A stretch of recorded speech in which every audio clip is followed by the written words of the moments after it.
Questão 1 no trabalho avaliativo do Scarpini.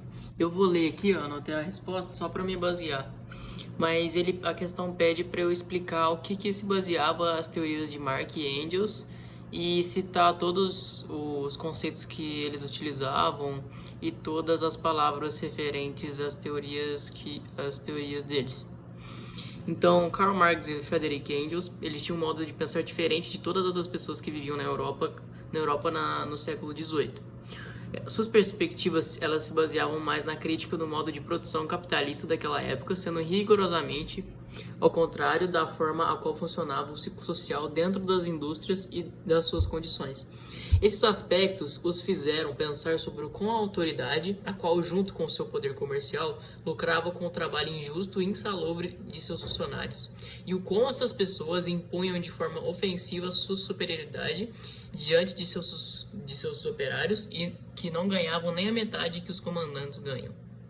De uma frase bem famosa de Marx que eu anotei aqui, ele falava: a história de todas as sociedades até hoje existentes é a história da luta de classes. O que isso quer dizer? O motor da história que movimenta e constantemente modifica os modos de produção são a luta entre as classes que fica dentro da indústria, no caso entre a autoridade e entre os funcionários, sendo que os funcionários eram ridicularizamente